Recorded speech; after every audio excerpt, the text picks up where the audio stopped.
Hey y'all, Dave here. Apologies for the long delay since my last proper video. Uni has started up again, and I'm someone that needs to work twice as hard to be half as good as most people, which means it takes up a lot of my time. Hopefully though, I've got into a bit of a stride and my upload schedule should go back to being a bit more regular. So what's this video all about? Well, it's another video where I comment on a common mistake that I see a lot of atheists making. I bet that kind of surprises you, doesn't it? In this one, I'm going to discuss what's mentioned in this meme here and these tweets here.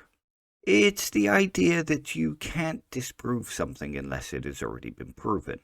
This argument is something that I see crop up reasonably often, especially in response to theists asking atheists to disprove the existence of God. However, the claim that you can't disprove something unless it's already been proven first is false, and obviously false if given even just a few moments' thought.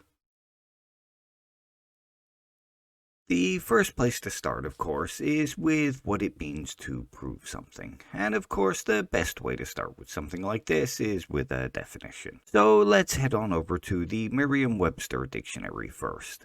A quick search of the dictionary shows us that the word prove means to establish the existence, truth, or validity of, as by evidence or logic. There are some other meanings in there too, but this is the one that we're kind of interested in here. This is how most people understand the word prove and use the word prove in everyday language. But just to show that it's not some outlier definition, here is one of the definitions provided by the Cambridge Dictionary. And just one more example, this time from the Google search for the search term definition prove. As we can see, all three of the examples show the word prove to generally mean something like demonstrate the truth or existence of something using evidence or argument. In other words, to say that God has been proven is to say that the truth of God's existence has been demonstrated using evidence or argument. In other words, it has been shown to be true that God exists. Of course, theists would argue here that God's existence has been proven, and we can often find Christians and Muslims claiming that the Bible or Quran, along with the many arguments made for the existence of God, amply demonstrate the truth of his existence. However, as far as us atheists are concerned, the truth of the existence of God has not been demonstrated by either argument or evidence. The important thing to note here is that to say that God has been proven is to say that it has been demonstrated through evidence or argument that God exists is true. Next, let's take a look at what it means for something to be disproved. Just like with the word prove, we'll take a look at a dictionary definition or two. It's always a good place to start. And as we started with the Merriam-Webster definition last time, we'll start with the Merriam-Webster definition here too. And here's the Cambridge Dictionary definition. And finally, here's the definition that gets displayed by Google when doing a search for definition disprove. As we can see, all three definitions say roughly the same thing. That to disprove something is to show that this something is false. So to disprove the claim God exists is to show that the claim God exists is false. In other words, to disprove the claim that God exists is to show that God does not exist. After all, if God exists is false, then that means God does not exist is true. God exists and God does not exist are contradictory statements. They are mutually exclusive statements, and for one to be true, the other must be false. Both statements cannot be true at the same time, or false at the same time either. It cannot be the case that God both exists and does not exist in the same sense and at the same time. Hopefully you should be beginning to see the problem with these memes and these tweets, and this idea of disprove it. It hasn't even been proven yet by now. But let's keep going now, and make the problem explicit next, and then afterwards look at a few tweets from people promoting this idea. The idea that God exists and God does not exist was just mentioned and briefly explained, but let's flesh that out a little bit more here, as understanding this is important to why the idea promoted in the memes in these tweets is kind of a bad one. When two things are contradictories, this means that the truth of them is mutually exclusive, and for one to be true, the other must be false. God exists and God does not exist is one such example. Some others are alive and dead, or standing and not standing, true or false, and on or off. In each of those cases, if one side of the dichotomy is true, then the other side must be false. Let's take the example of alive or dead. It cannot be the case that someone is both alive and dead at the same time, and in the same sense, and in the same way. So it cannot be true that if someone is alive, then they are also dead. Only one of those things can be true at any one time. This is because the terms contradict each other. The terms mean the opposite of one another. To be alive is to not be dead, and to be dead is to not be alive. A person can only be one or the other. It could be the case that the truth of it is unknown, and we cannot give a truth value to either side of the dichotomy. But that isn't the same as giving false to both sides or giving true to both sides. It's simply saying I don't know if either one is true. The words prove and disprove work in a similar kind of way, though not exactly the same, as something can be neither proven nor disproven. As we saw, if something has been proven, then that something has been demonstrated to be true or to exist. In other words, if it has been proven that God exists, then it has been demonstrated to be true that God exists. To disprove something is to demonstrate that it is false or demonstrate that it does not exist. However, if something has been demonstrated to be true or to exist, then it cannot be demonstrated that it is false or that it does not exist. Imagine for a moment that I have a book in my hand. In fact, let me do slightly more than just get you to imagine it. Here is me with a book in my hand. There, I have now proven to you that I have a book in my hand. If the statement that something has to be proven before it can be disproven, then it shouldn't be a problem to disprove that I have a book in my hand. You see the problem now? I have already demonstrated it to be true, and it is true, so it cannot be demonstrated that it is false, and it cannot be false.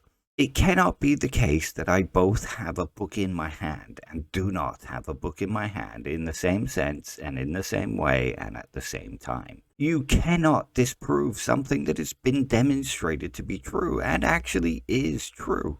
To disprove that I have a book in my hand is to make a case that I do not have a book in my hand and show that my claim is false. Which is kind of hard to do, considering that I just showed you me holding a book in my hand.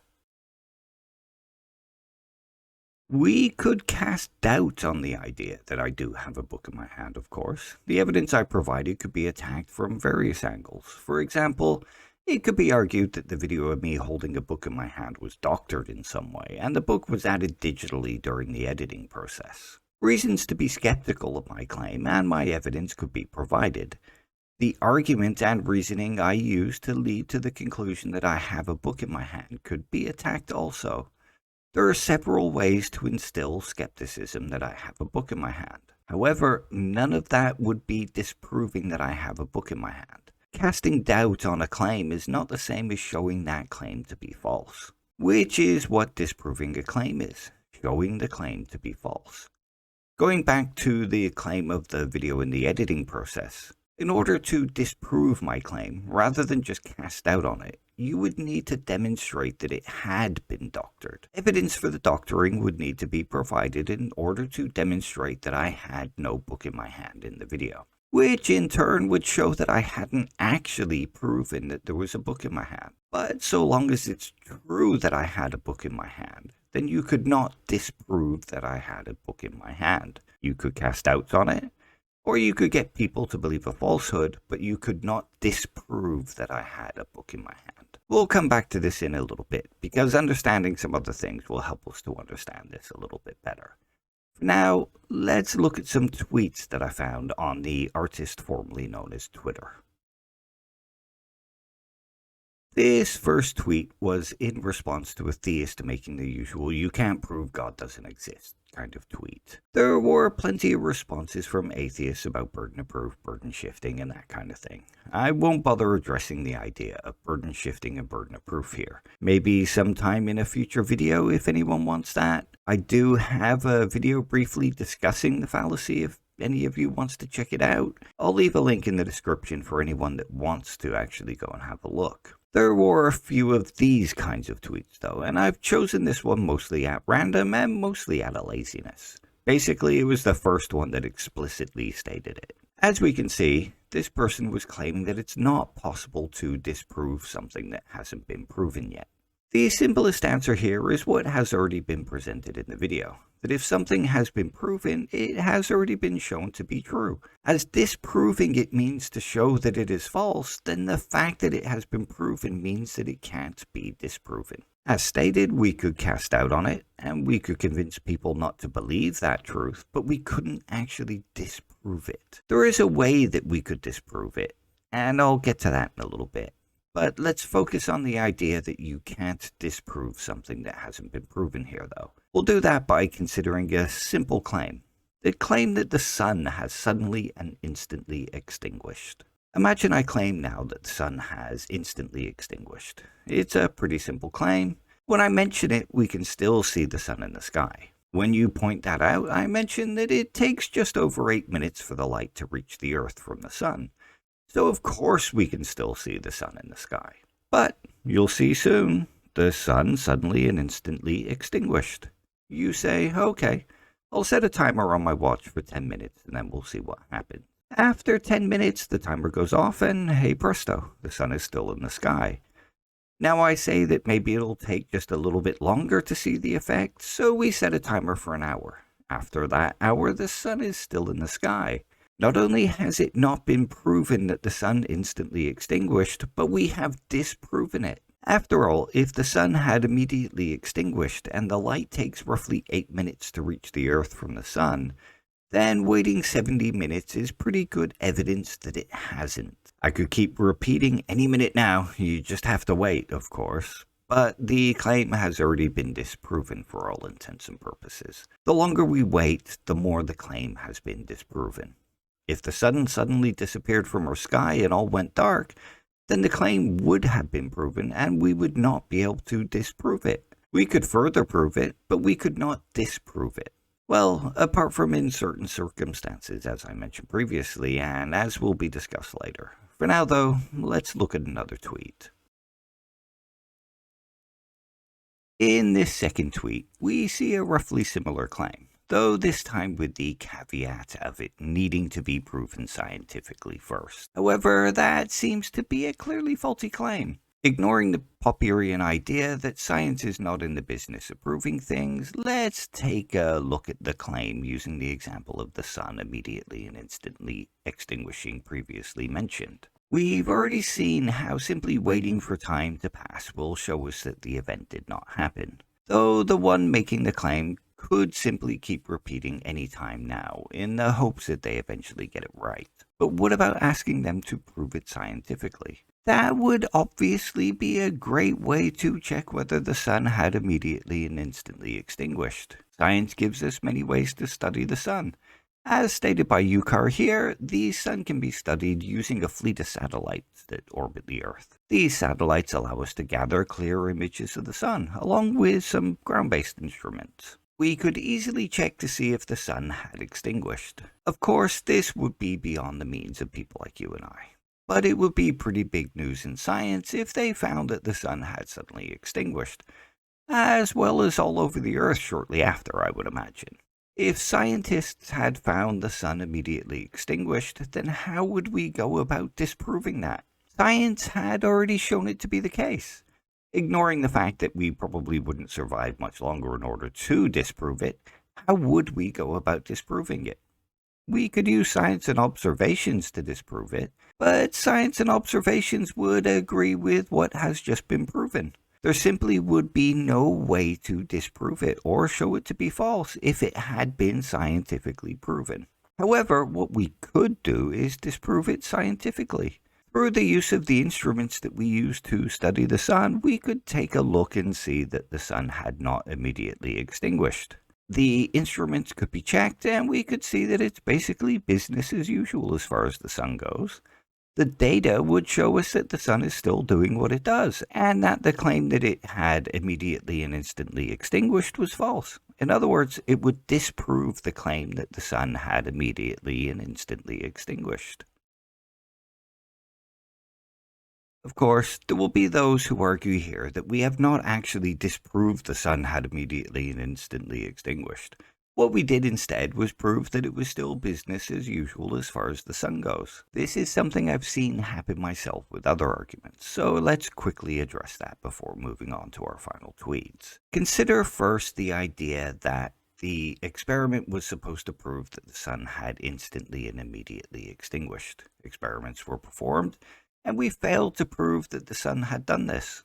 The findings were that it had not instantly extinguished, but it was instead burning as bright as normal. Does our failure to prove that the sun extinguished mean that we cannot prove that it had not done so? Basic logic would tell us that we had actually disproven the claim during our attempt to prove the claim. If to prove something is to show it is true, and to disprove something is to show it to be false, then it would seem that our failure to prove it showed it to be false. Our failure to prove it is what disproved it.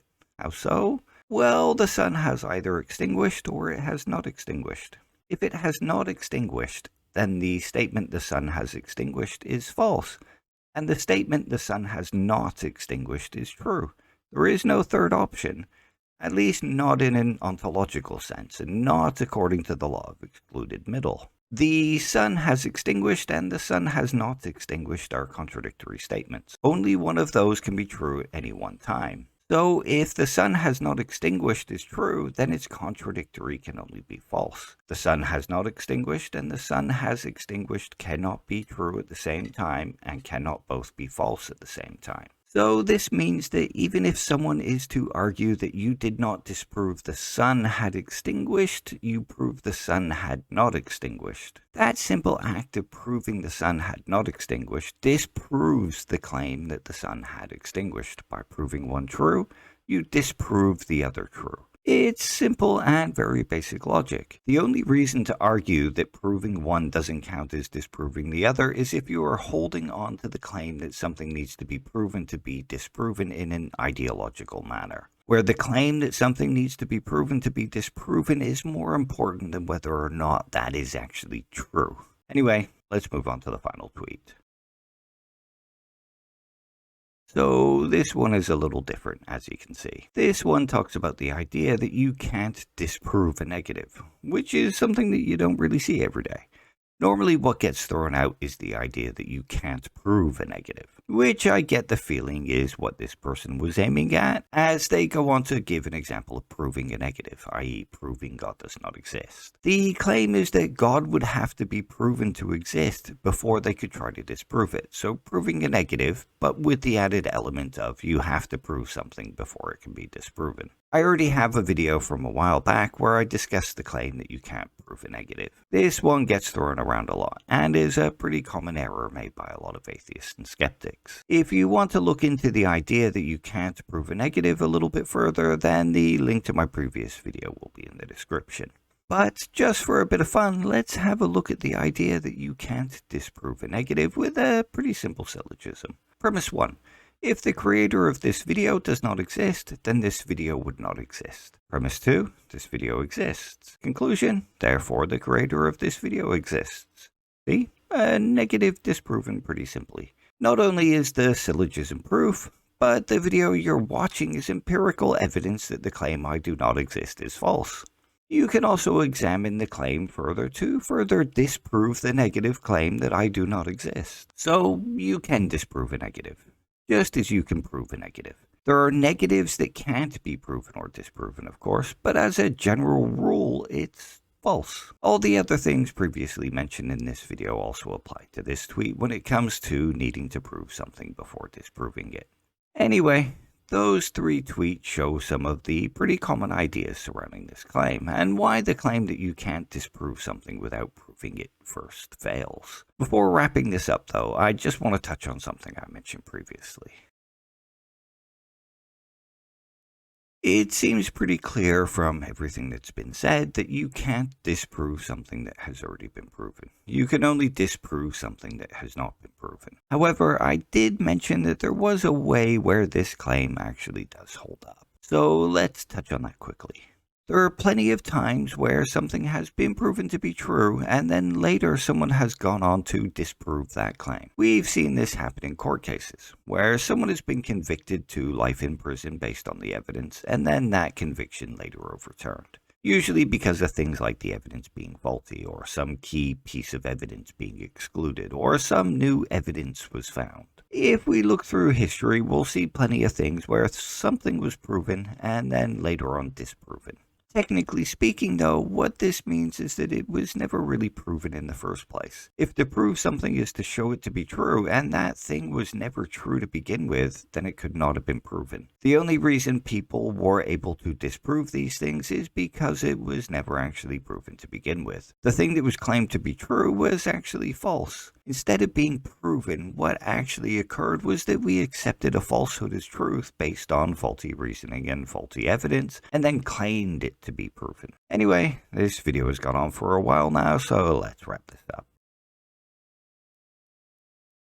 The idea that you can't disprove something unless it has been proven first is kind of common. It's not quite as common as something like you can't prove a negative, but it does show up far more often than it ought to, especially from people calling themselves skeptics and critical thinkers, and calling themselves promoters of logic and reason. As you can see from the video, simple critical thinking and basic logic shows just how faulty the claim is. Simple common sense would tell us this claim is false. As seen throughout the video, it is entirely possible to disprove something that has not been proven yet. In fact, we cannot disprove something that has been proven.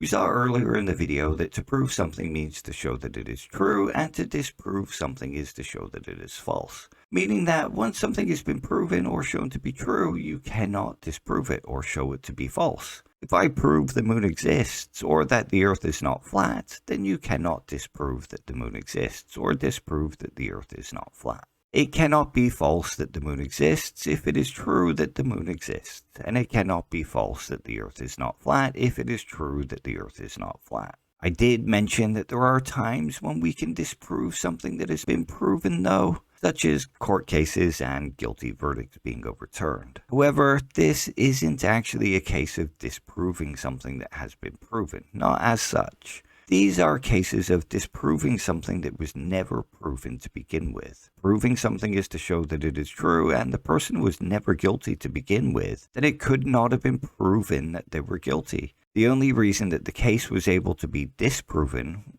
is that it was never proven to begin with. We just accepted a faulty claim as true and claimed it to be proven. So if we were to think about this critically, logically, and with a little bit of common sense, we would see that it's not that you can only disprove something that has been proven. Instead, it's you can only disprove something that has never been proven. Or to put it in a simpler way, you can only disprove something that's false. Cheers. Bye.